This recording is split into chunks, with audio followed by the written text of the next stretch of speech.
Las muñecas médicas del edificio de enfermería. Cuando me acerqué a la muñeca de tamaño humano, lo hice con cuidado. Las luces del laboratorio de enfermería parpadeaban sobre mí, con bombillas que probablemente no habían sido reemplazadas en años. La muñeca solo tenía la mitad superior, cortada a la altura de las caderas, por lo que se encorvaba entre las sábanas. Mi amiga afirmó que su estetoscopio había sido descartado accidentalmente en la cama junto a ella. No pude luchar contra la sensación de raspado en mi estómago, como un ratón tratando de escapar de mi interior. Aún así, seguí adelante, finalmente permitiendo que mi zapatilla chocara contra el borde de la cuna olvidada. En una vida pasada, el edificio de enfermería había sido un hospital y, hasta cierto punto, todavía funcionaba como tal. Imaginé que, para ahorrar algo de dinero, esas camas probablemente eran las mismas que usaban los pacientes reales hace 20 años. La idea de que un ser humano real diera su último suspiro en esas camas me revolvió el estómago. ¿Cuánta sangre había manchado ese metal? ¿Cuántas vidas se habían cobrado solo en esa habitación? Busqué rápidamente el estetoscopio y lo tomé del costado de la cama. Su color rosa resaltaba contra las sábanas blancas que estaban tendidas para las enfermeras en ejercicio. Se me ocurrió una idea mientras lo recogía. Extendí la mano para encender la muñeca. De repente, el pecho empezó a subir y bajar bajo la bata de algodón. Los ojos parecían entrecerrarse ante la luz que había encima. Había algo en el que era casi humano. Aunque sabía que solo se trataba de partes motoras, casi parecía una respiración demasiado convincente, como si me ponía un dedo debajo de la nariz, sintiera una ráfaga de aire. Me puse el estetoscopio y coloqué el metal sobre su pecho. Cuando cesó el susurro de la tela, oí un leve latido dentro del pecho. La muñeca emitió un leve gruñido mientras intentaba recordar cómo mi amiga había practicado el día anterior. Cuanto más me movía, más sonidos salían del altavoz que había en su interior. Hasta cierto punto, entendí la intención, imitar a pacientes reales, sin duda. Pero los sonidos que surgían sonaban crudos. Me rechinaban los oídos y se abrían paso a través de mi cabeza. ¿Cómo se las arreglaba alguien con esto? Mientras colocaba el metal sobre el corazón, se escuchó un grito silencioso. Pero lo extraño fue que podía sentir las vibraciones en el pecho. Hice una pausa. ¿Acaso no entendía cómo funcionaban estas cosas? Por supuesto, si había algún tipo de altavoz. Me incliné hacia atrás y puse el dorso de mi mano suavemente sobre la piel de goma. Esperé otro ruido, una especie de gruñido. Permaneció en silencio. Volví a colocar el metal en su centro. Sentí el murmullo de una voz en su garganta. Larga e inconsistente, como una persona que lanza un último grito de ayuda. Levanté las manos y sin querer el estetoscopio golpeó el costado de la cuna. Comillas al grito arrancándolo de mis oídos. El único sonido era el de las respiraciones rápidas que salían de mi boca. Mi teléfono vibró contra mi muslo repetidamente, una advertencia de que había estado ausente demasiado tiempo. Los globos oculares de la muñeca se deslizaron hacia abajo para encontrarse con mi mirada. Rodaron justo debajo de la goma de la piel falsa, se hundieron y se fusionaron con las grietas. Extendí la mano para tocarles la cara. Llamo a la puerta de mi amigo. Oh, hola, gracias, dijo mientras abría la puerta. Estaba empezando a preocuparme. Al mirarme a la cara, su sonrisa se desvaneció. ¿Comillas qué? Me puse una sonrisa en la cara, demasiado amplia y cariñosa. Nada. Lo siento, aquí tienes tu estetoscopio. Ella tomó su estetoscopio mojado y yo me giré para irme. Una mezcla de sangre y agua goteaba de mis manos y caía al suelo. Historia 2. Sé que causó ese terrible incendio escolar hace tantos años.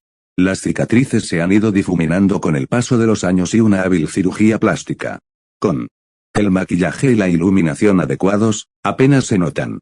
Pero bajo la luz directa y completa de mi dormitorio, puedo verlas claramente en el espejo, esparcidas por mi cara y mi cuerpo, llenas de bultos y carmesí y simplemente raras. Yo soy el afortunado que sobrevivió a ese horrible incendio en la escuela.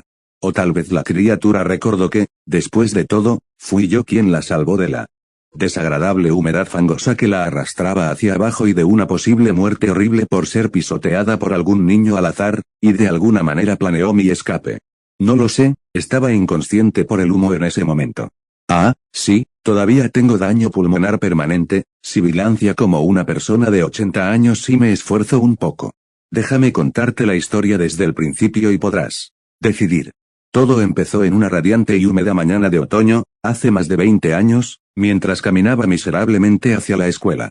No había ninguna razón real para que me sintiera miserable. Odiaba la escuela con una pasión que me hacía doler el corazón, pero no había ninguna razón.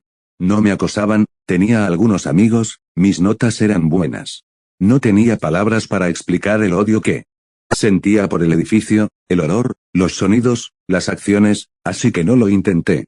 Todos los demás parecían bastante animados. Había llovido mucho durante la noche, pero ahora brillaba el sol, lo que hacía que los charcos brillaran de forma espectacular. Los niños saltaban ruidosamente a los charcos, gritando de emoción. Los esquivé con cuidado. Y entonces lo vi, casi completamente enterrado en un montón de hojas empapadas, teñidas con todos los tonos del otoño. Solo sobresalía su cabeza, sus ojos brillaban directamente hacia mí, una bocanada de humo húmedo flotaba alrededor de su delicado hocico. Instintivamente me arrodillé y lo recogí en mis brazos. Era tan grande como una paloma. Agitó las alas con irritación. Abrió la boca y lo oí en mi cerebro, con mucha claridad. No te di permiso.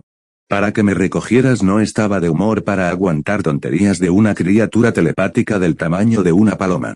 Una bandada de niños más pequeños y ruidosos pasó por allí, ululando, dando pisotones con sus grandes botas de agua de goma relucientes y saltando agresivamente en los charcos y en el montón de hojas, esparciéndolas por todas partes. Dije, comillas, ¿quieres que te vuelva a dejar en la acera? La criatura mojada claramente no podía volar ni exhalar fuego. Se contentó con mirarme con enojo con sus ojos rojo anaranjado. Le dije, comillas, ¿por qué no pasas el día en nuestra casa? Te mantendré a salvo. Una vez que estés seco, puedes irte volando. No voy a intentar encarcelarte. Pensó un momento, comillas, ¿y qué quieres a cambio? Las palabras salieron solas. Juro que no tengo ningún recuerdo consciente de haberlas formado. Quemen la escuela, por favor, asintió solemnemente. Corrí a casa y con cuidado dejé a la criatura en mi cama, donde sabía que nadie la molestaría durante el resto del día. Todavía me culpo por no haber especificado la hora en la que debería quemar la escuela. Pero, ¿cómo pude haber predicho el momento exacto en el que estaría listo para escupir llamas y volar? Lo dejé a la mañana siguiente con un aspecto bastante miserable y enfermo, sin ningún deseo aparente de irme.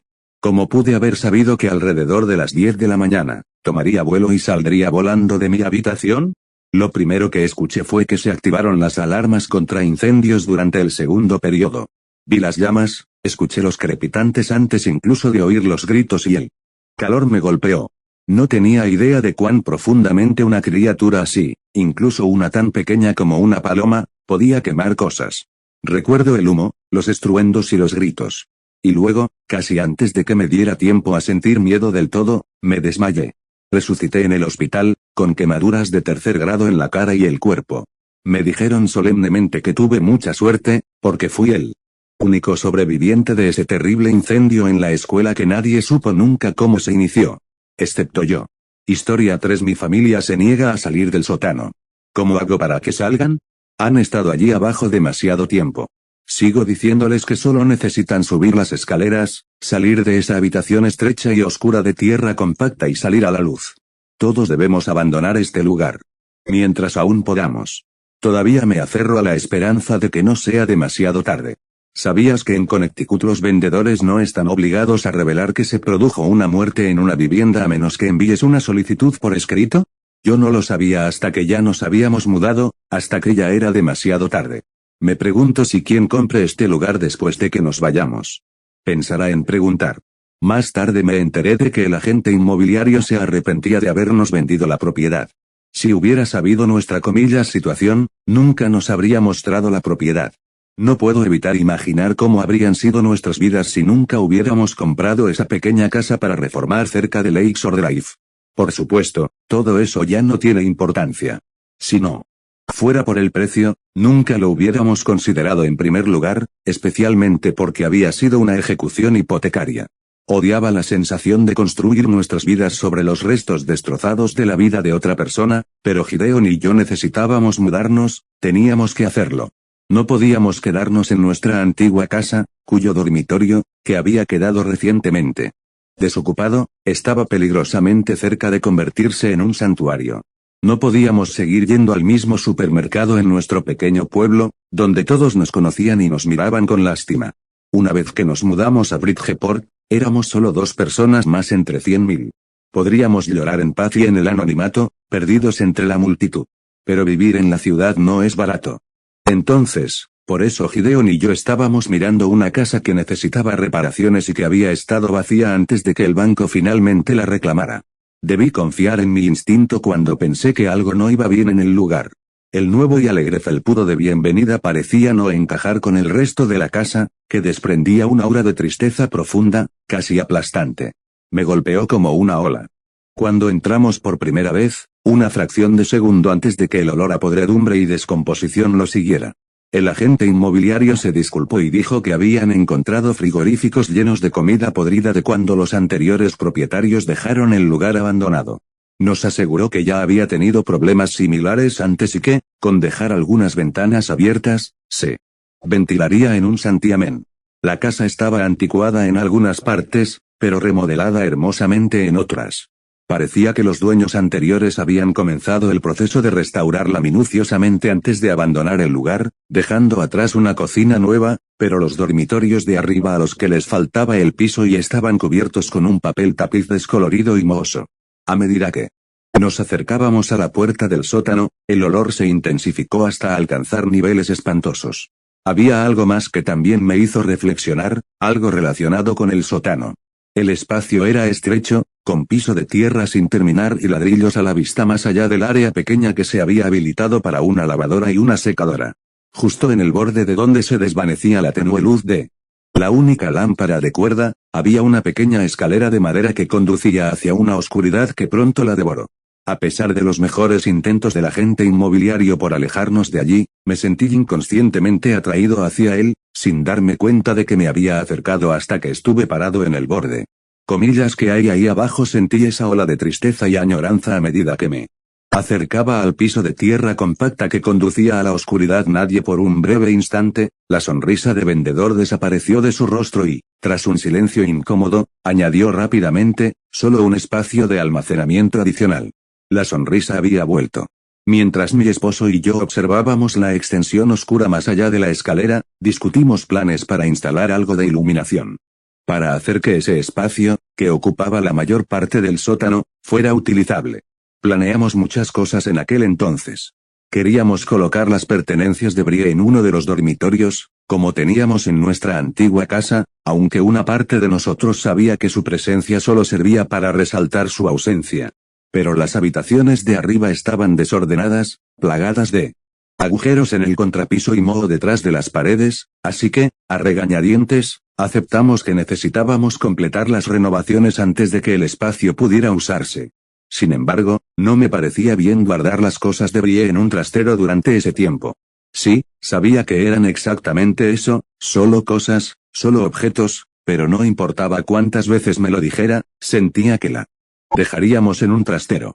Entonces, envolvimos la metedora en la que le había leído en celofán, empaquetamos con amor los animales de peluche y las Barbies, y como el resto de la casa estaba en el estado en que estaba, los guardamos cuidadosamente en el único lugar a salvo de la construcción, el sótano. Cerca y protegidos mientras creamos un lugar seguro y más permanente para ellos. Al principio, esperaba que pasáramos todo nuestro tiempo libre allí, como solíamos hacerlo en su habitación en nuestra antigua casa, pero algo en ese lugar me alarmaba tanto como me llamaba. Creo que incluso antes de que termináramos de colocar sus pertenencias allí, nos dimos cuenta de que habíamos cometido un error. Una parte de mí lo sabía, tal vez fuera el aspecto de ese lugar, la suciedad negra que parecía absorber cualquier luz que dirigiéramos hacia él con los faros y las linternas, o el olor abrumador de podredumbre persistente mezclada con tierra vieja. Tal vez fuera esa sensación, la de vacío que había sentido cuando nos mudamos por primera vez había sido reemplazada por algo mucho peor. Mientras colocábamos la última caja, el aire viciado allí abajo estaba cargado de una especie de excitación siniestra. Incluso entonces, tenía una vaga sensación de no estar más solo. No tardaron mucho en empezar los ruidos. Estaba lavando la ropa cuando lo oí por encima del ruido de la máquina, un chillido prolongado, el sonido de algo afilado que se arrastraba lentamente sobre celofán. Era la primera vez que estaba sola en el sótano, y oír eso emergiendo de ese espacio claustrofóbico, al principio Pensé que era Gideon quien estaba ahí abajo, abriendo la metedora y sonreí con tristeza al pensar en él saliendo temprano del trabajo, sucumbiendo a la necesidad de sentirme cerca de ella otra vez. Yo también había sentido el deseo ardiente de bajar allí, a pesar de mí misma. Comillas, no pudiste resistirte, grité hacia el espacio. El sonido se detuvo de repente y oí algo arrastrándose sobre la tierra. Dura. Puse un pie en la vieja escalera de madera y pensé que me uniría a él para que no estuviera solo. Me pareció correcto bajar a la oscuridad. Nadie debería estar solo, especialmente en un lugar como ese. Fue entonces cuando oí pasos en el piso de arriba, seguidos por la voz de Gideon, anunciando su llegada a casa del trabajo. Subí corriendo las escaleras del sótano, sin aliento y casi tropezando, ya que lo único que pasaba por mi mente era, si Gideon estaba arriba, ¿quién diablos estaba en el espacio de acceso? Cuando estaba a punto de describirle a Gideon lo que había oído, de repente me sentí ridícula. Estaba en un lugar nuevo, con nuestras heridas del pasado todavía muy frescas, por supuesto, estaba imaginando cosas. A la mañana siguiente, estaba trabajando desde casa. Cuando escuché un eco en la casa, que hasta entonces había estado en silencio, una risita que me sonaba familiar y que provenía de afuera de la ventana de la cocina. No recordaba haber dejado la ventana abierta, pero cuando entré a ver estaba cerrada. Aún así, las risas continuaron. Fue entonces cuando me di cuenta, no venía de afuera, venía desde abajo, flotando a través de la rejilla debajo de la estufa. Y así siguió, de vez en cuando, el sonido de su suave risa se elevaba desde el sótano. Pero había algo incorrecto en ello, era risa solo de nombre, hueca y sin alegría, carente de la luz que mi hija siempre había llevado. Gideon nunca mencionó haberlo oído, así que yo nunca lo mencioné. En ese momento pensé que tal vez estaba perdiendo el control debido al estrés, el estrés de perder a Brie, de comenzar de nuevo en una nueva ciudad. Ahora, al mirar atrás y recordar las ojeras de mi marido, la tristeza que había allí, él debe haber estado en el mismo barco. La primera vez que me habló, yo estaba bajando una caja de adornos navideños. Comillas, mamá, casi me ahogo con el aire que estaba respirando. Nunca pensé que volvería a escuchar la voz de Brie. Por un momento, creí que lo había soñado. Comillas, vienes la voz, como una canción, flotó desde la oscuridad. Desde el espacio de acceso. Se escuchó una pequeña tos seca. Perdí la cabeza. Subí corriendo las escaleras y finalmente se lo conté a Gideon. Mi marido me miró cuando lo hice, una mirada que decía que entendía, y si lo que necesitaba de él en ese momento era ir al sótano y esconderse en ese pequeño y oscuro espacio de acceso. Para poder decirme que todo estaba bien, entonces lo iba a hacer. La pequeña habitación estaba completamente a oscuras cuando lo seguí. Todos nuestros intentos de instalar iluminación allí, tanto provisional como de otro tipo, habían fracasado, y el tenue resplandor de la única bombilla del sótano se había extinguido antes incluso de bajar la escalera. Encendimos nuestras linternas. Me pregunté si él también había oído el sonido de algo moviéndose sobre la tierra compacta que resonó segundos antes de que dirigiéramos nuestro rayo hacia la oscuridad. ¿El sonido de corriendo? Gideon jadeó y un momento después se giró para revelar lo que había visto. Habían colocado una manta sobre la tierra dura, una de Brie, adornada con personajes sonrientes de su película animada favorita. Había juguetes de peluche esparcidos por encima y un solo libro abierto a un lado. Ni siquiera necesité ver la impresión que había quedado en la manta para saber que alguien había estado durmiendo allí. Gideon me lanzó una mirada interrogativa. No abrí las cajas, susurré. Se quedó mirando el espacio vacío durante un largo rato antes de asentir distraídamente. Insistió en que saliéramos de la casa y llamáramos a la policía para que buscaran a quien quiera que hubiera estado viviendo en nuestra casa. Fue una noche larga. Le dimos declaración a un oficial mientras el otro registraba la casa. No sé qué fue peor, cuando el primer oficial dijo que no había evidencia de que alguien más hubiera entrado a la casa, o cuando el segundo oficial se quedó atrás para hablarme en voz baja. ¿Has perdido a alguien?, asentí. Con sorpresa, aunque era una afirmación y no una pregunta. Se inclinó hacia adelante y dijo, lo que creas oír ahí abajo no es real. Nada bueno podría venir de un lugar como ese. Comillas, has estado en el sótano. Me llamaron para hacer el control de bienestar de los Makowski y se quedó mirando al vacío durante un largo momento antes de sacudir rápidamente la cabeza, como si intentara escapar de sus propios pensamientos. Bueno, los encontré. Estaban allí abajo. Los Makowski. Me llevó un momento identificar el nombre como el de los dueños anteriores, Había visto el nombre en algo de correo que todavía recibíamos para ellos y que llevamos a la oficina de correos. ¿Qué estaban haciendo allí abajo?, pregunté, aunque la expresión de su rostro me hizo preguntarme si realmente quería saberla. Respuesta. No estaban en condiciones de decirme. Miró más allá de mí, hacia la casa. No quedaban suficientes. Esa noche no pude dormir. Soñé con los dueños anteriores que nunca abandonaron este lugar. Soñé con Brie. Soñé con el sótano. Me desperté con la sensación de que había ojos sobre mí. Gideon estaba sentado en la cama y me miraba con preocupación. Tenemos que hablar de lo de anoche. No creo que debas bajar sola al sótano. Mi respuesta fue silencio, confusión. ¿No recuerdas lo que me dijiste?, susurró, como si pensara que alguien más podía estar escuchando. Negué con la cabeza que querías ir allí para estar con ella.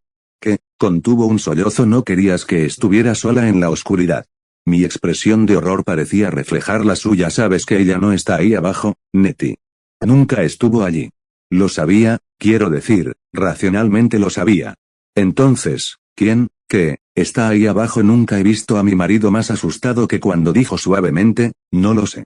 Cuanto más tiempo me alejaba del sótano, más fuerte se hacía su risa, más persistentes los susurros suplicantes. Cuando las súplicas silenciosas se convirtieron en llanto, Dios, no pude soportarlo más. Tenía que ir a verla. ¿Vienes?, interrumpió la débil voz entre sollozos entrecortados. Me sentí atraído por el sonido. Los instintos paternales todavía estaban allí, un miembro fantasma mental. Sabía que había tomado la decisión correcta mientras descendía. Bueno, hasta que la miré.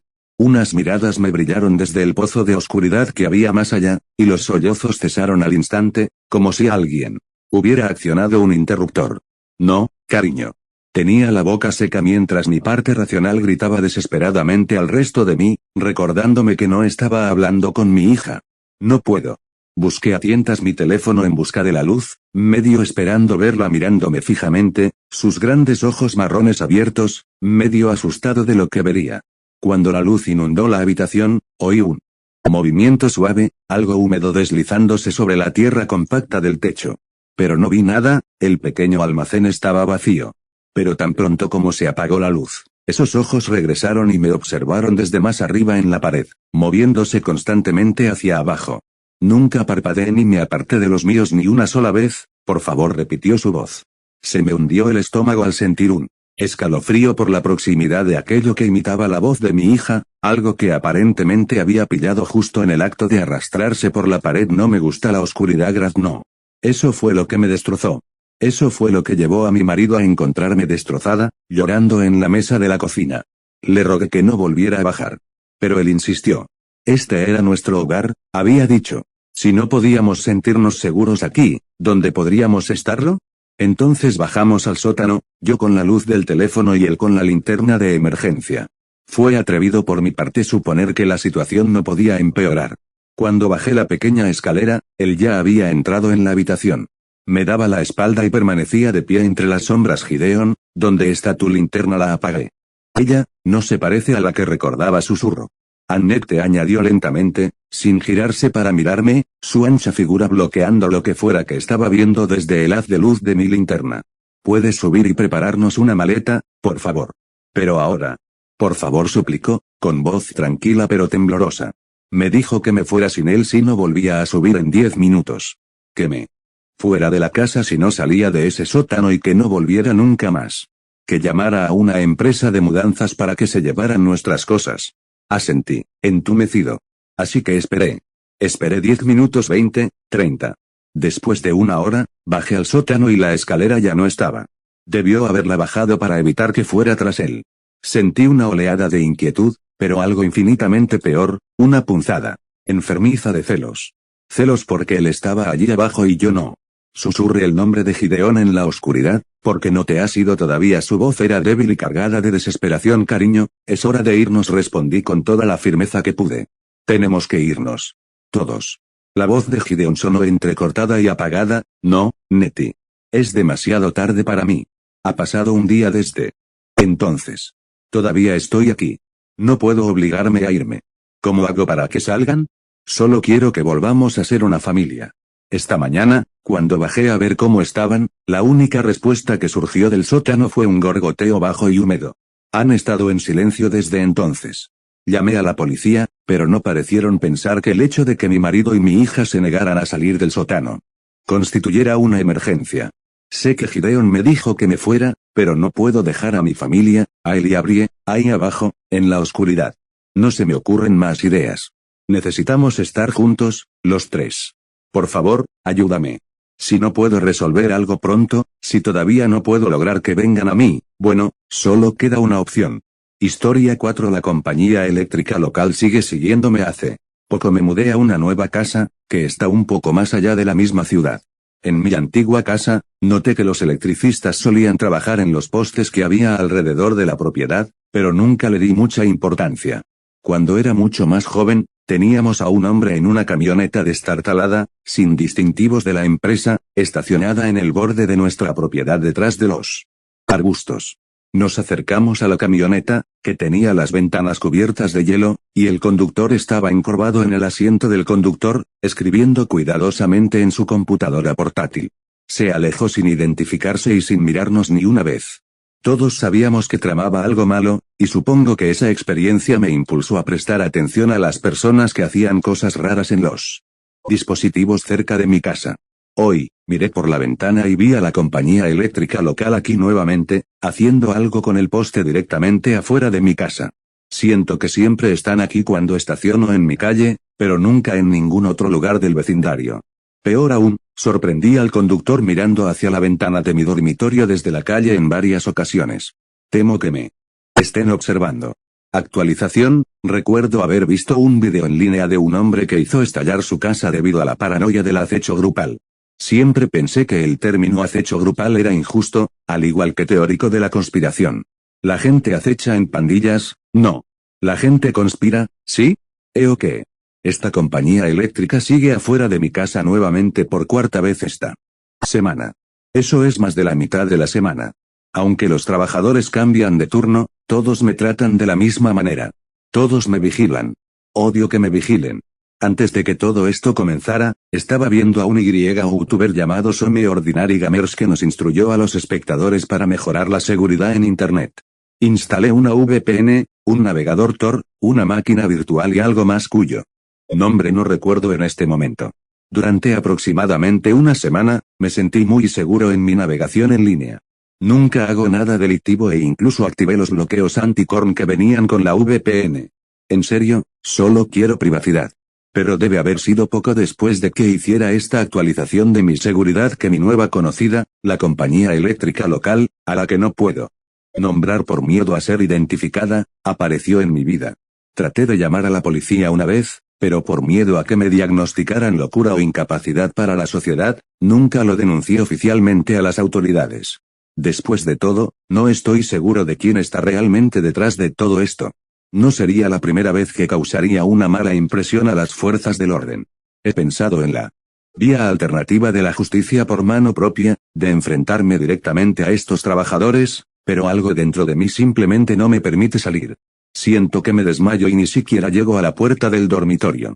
Al menos tengo la ventaja de la cuesta arriba. Historia 5. ¿Alguien sabe sobre la maldición de las cavernas Rockbell? En primer lugar, una breve introducción. Soy Cheryl y mi marido es Mark. Somos una pareja de marido y mujer que estábamos planeando empezar el videoblog de aventuras en el mundo natural, pero las lesiones de mi marido lo harán imposible. Solo queremos respuestas sobre lo que pasó en la cueva. Pero creo que es mejor que todos estén de acuerdo sobre Rockbell. Rockbell Caverns es una cueva de exhibición que se inauguró recientemente en algún lugar de Inglaterra. No puedo decirte la ubicación exacta por ahora, ya que parece que las noticias sobre este evento se están eliminando por alguna razón. Puede que esté relacionado con el turismo o puede que sea para evitar la paranoia pública. Verás que las cavernas tienen una especie de temática espeluznante, con brujas, esqueletos y cosas por el estilo alrededor de la entrada principal. Esto es lo que nos atrajo, una ubicación nueva e inaudita con una temática perfecta para la temporada de Halloween, que es cuando planeamos lanzar el canal. Está bien, aceleraré un poco por el bien de Mark. Pasaré por la historia de fondo y las cuevas, luego Mark podrá tomar el control. Con la condición en la que está su boca, tenemos un sistema que le permite dictarme palabras usando un software de seguimiento ocular. Llegamos bastante temprano. Creo que éramos el visitante número 20 en entrar a las cuevas. La entrada era bastante modesta, solo una grieta en el costado de la pared del valle, que apenas apretaba la pasarela de metal entre los lados irregulares.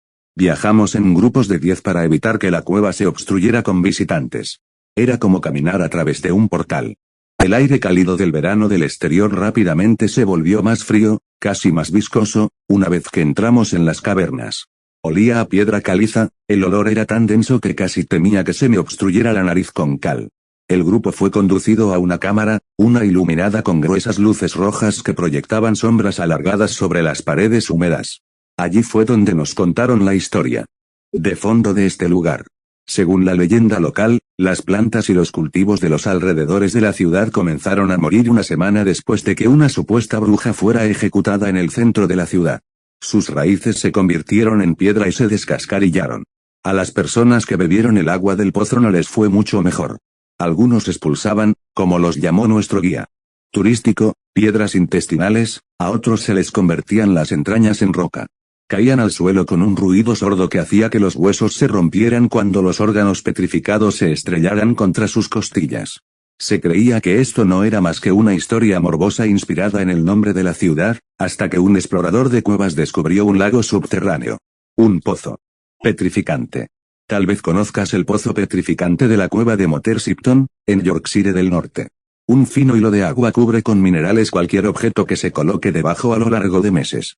Este lago es así, pero más extraño. La masa de agua está estancada y, tal vez por eso, los efectos son mucho más rápidos. Se necesitan segundos para cubrir algo, no meses. Nadie sabe por qué. La atracción para visitantes es en parte una forma de obtener fondos para experimentos en el lago, pero la teoría en juego es que la falta de movimiento del agua, así como la falta de exposición al clima, permite que el proceso ocurra más rápido. Mi esposo y yo no estamos de acuerdo. En las profundidades de la cueva, nuestro guía turístico nos señaló unas inscripciones en las paredes. Aparentemente son indescifrables, pero podrían ser frases en un idioma antiguo erosionado hasta volverse incomprensible. Mark me cuenta que tomó algunas fotografías de cerca de estas, pero con la cámara en el estado en que está, serán irrecuperables. De memoria, parecían casi geométricas. La teoría de la erosión parece exagerada, teniendo en cuenta lo bien conservadas que están las formas. Mark también me habla de las rocas que se encontraron en el suelo. Un niño del primer grupo encontró una piedra preciosa, apenas alcanzable desde la pasarela. Recuerdo una conversación entre guías turísticos sobre si podía quedársela. La dirección intervino, pero no estamos seguros de qué pasó. Mark cree que este detalle es importante y casi me olvidé de mencionarlo. Me conmovió más la ráfaga de viento que venía de las profundidades de las cuevas. Olía incluso más fuerte que la atmósfera natural de la cueva. Casi parecía arenoso. Recuerdo haberme quitado de la cara una especie de piedra en polvo, parecía sal.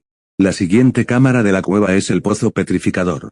Te daré una descripción de la habitación antes de dejar que Mark cuente su versión de la historia. La cámara tiene forma de cúpula. Enorme. Se suponía que una hilera de luces eléctricas iluminaría la piscina, pero algunas estaban apagadas, cubiertas de algún tipo de sedimento. La luz tenue iluminaba una piscina lechosa que había debajo, rodeada de playas de arena áspera. Estábamos en una plataforma de metal, a 10 metros por encima de la piscina. Alrededor de las barandillas, una serie de cables de metal actuaban como redes de seguridad en caso de que alguien perdiera el equilibrio demasiado cerca del borde. El olor aquí era más fuerte, incluso el guía turístico sugirió echar un vistazo rápido a la piscina y reagruparse fuera de la cámara. En retrospectiva, todo estaba conduciendo a lo que sucedió. Antes de que Mark tome el mando, diré ahora mismo que los médicos no encontraron evidencia de traumatismo craneal. Está relativamente sano de mente y creo todo lo que me ha dicho. Lo dejaré hablar ahora. Comillas porque a mí, no puedo dejar de pensar en eso. Me han dicho que si tengo una actitud positiva, será mejor para mí.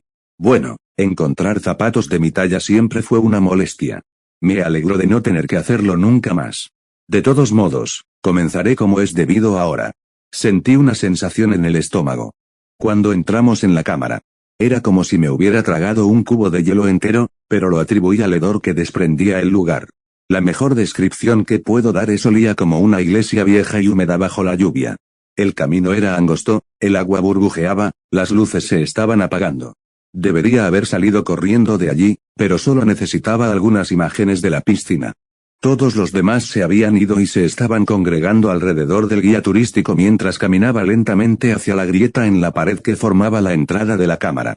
Ni siquiera llegué a la mitad cuando una poderosa ráfaga de viento me empujó hacia atrás, forzando mi grito de miedo a volver a mis pulmones. Creo que tú, se refiere a mí, Serel, estabas fuera de la cámara cuando esto sucedió. Te dejé pasar para que pudieras escuchar lo que decía el guía. Cada paso hacia atrás que daba se sentía más ligero que el anterior, hasta que me sentí totalmente ingrávido. La cámara que sujetaba con fuerza voló de mis manos cuando me lanzaron por encima de la barandilla. Parecía que habían pasado varias horas. Volar sobre las redes de seguridad y adentrarse varios metros en la piscina no. Debió de llevar mucho tiempo, pero mi cabeza estaba acelerada. Nada parecía real. No podía procesar lo que estaba sucediendo mientras el aire frío de la cueva pasaba rápidamente por mi cabeza. Entonces sentí un chapoteo. El sonido se apagó. Impulsado únicamente por la adrenalina, forcé mi cabeza a salir del agua. Por una fracción de segundo, pensé que las historias sobre la piscina petrificante eran exageradas. Que estaba a salvo en el agua. Razoné que el peso en mi parte inferior del cuerpo se debía a que mi ropa estaba empapada y que la sensación de hormigueo en mi cara era solo sedimento de la piscina. Afortunadamente, no me había caído demasiado lejos de la pasarela y debajo de ella había un afloramiento rocoso, justo por encima de la línea de flotación. No estoy seguro de cómo llegué allí, pero cuando lo hice, me desplomé sobre la roca. Se sintió extraño. No la roca, sino el impacto. Era como si todo mi cuerpo estuviera envuelto en un vendaje duro y áspero que embotaba toda sensación. Algo estaba sobre mí. Apenas podía verlo en la penumbra, pero mi abrigo y mis pantalones se habían convertido en piedra y se habían fusionado con mi cuerpo. Mi visión se volvió borrosa. Y se llenó de manchas oscuras mientras comenzaba a entrar en pánico. Podía oírte, a mí, Serel, gritar mi nombre mientras las luces escaneaban la piscina, así que traté de devolver la llamada. Pero el dolor se apoderó de mi cuerpo mientras lo hacía. Mi abrigo se desmoronó, y debió haberse llevado algo de carne con él. Las partes de mi pecho que no estaban entumecidas ardían y gritaban de agonía. En pánico, traté de agarrarme el pecho, pero mi brazo izquierdo comenzó a descascararse. Para cuando agarré mi cuerpo desmoronado, era solo un muñón. El agua en mi cara se endureció hasta convertirse en polvo. Lo sacudí, con fuertes punzadas de dolor mientras la roca se desprendía, antes de que todo se volviera negro. Me desperté de golpe. Al principio, esperaba estar en mi cama, tal vez luchando contigo por las sábanas, pero el hedor de la piedra caliza apagó esa fantasía. Las luces estaban casi apagadas ahora, la cueva se convirtió en una pared de oscuridad. Todos se habían ido. Supongo que se fueron a buscar ayuda, a iniciar un grupo de búsqueda. La piel que me quedaba estaba sudorosa y húmeda. Unas náuseas intensas me estrangulaban el estómago mientras rodaba sobre la roca. No podía sentirlo, pero sabía que fragmentos de roca se estaban desprendiendo de mi cuerpo. Incluso mi boca se estaba convirtiendo en piedra. Eso era todo lo que era, un trozo de piedra con cabeza. Mi cara sangraba y podía sentir varias capas de roca raspando entre sí mientras me movía. Bueno, no podía sentir la roca, pero podía sentir las vibraciones producidas por la fricción y el eco de estas vibraciones en mis dientes. Yacía en una neblina inducida por el pánico, cuando escuché un chapoteo. Una luz parpadeó e iluminó la silueta de una figura humanoide en la piscina. Esa cosa no era humana. Era demasiado delgada. Parecía más bien un esqueleto unido por los músculos suficientes para mantenerlo unido. Pateé y me balanceé, tratando de alejarme del agua, cuando mi espinilla se estrelló contra el soporte metálico de la pasarela. Cuando se escuchó un sonido metálico, pude sentir que me desmoronaba. Algo me agarró y me arañó el pecho con lo que parecía un palo de metal sin filo. La luz parpadeó de nuevo. Esa figura esquelética me tenía inmovilizado con su dedo y me estaba arañando la piel con algo. Traté de gritar, pero mi boca se había endurecido por completo, con solo una grieta. ¿Dónde solía estar? Con toda la fuerza que pude reunir, le di una patada con la pierna que me quedaba. Una nube de polvo estalló cuando mi pierna se evaporó. Cubrí mi cara con lo que me quedaba de mis brazos, cuando la luz parpadeó y un silencio invadió la cámara. Mi estómago, ebrio de náuseas, se revolvió y se tensó, pero me desmayé antes de tener la oportunidad de vomitar. Mark ya está agotado. Por esto. Está escuchando su música favorita, por supuesto, hizo un juego de palabras sobre rock, para levantarse el ánimo. No estamos seguros de cuánto tiempo sobrevivirá en esta condición, o si alguna vez saldrá de la UCI, pero parece que ahora está mejorando. Pero hay algunas cosas que me preocupan. En las semanas que Mark tardó en contarme su versión de los hechos, la cámara fue recuperada de la piscina. Estaba en la pasarela, pero cubierta por una gruesa capa de sedimento. La mayor parte estaba intacta, pero las empuñaduras de goma se habían convertido por completo en piedra. La foto de las marcas que tomó es exactamente la misma que el grabado en su pecho. Algunos dicen que se lo hizo a sí mismo en estado de pánico, pero eso no puede ser cierto. El fragmento de uña encontrado en los arañazos es antiguo, mucho más antiguo que 43 años. La cueva está pendiente de investigación y nadie puede entender qué causó el viento, y corren rumores de que la roca encontrada por el niño era un tipo de piedra preciosa actualmente sin clasificar. Pero lo que realmente me asusta es el bulto negro que tengo en la mano. Es pesado y duro, como una piedra. Nunca toqué la piscina, solo Mark. ¿Alguien sabe si esta petrificación es contagiosa? ¿Alguien sabe algo sobre la maldición de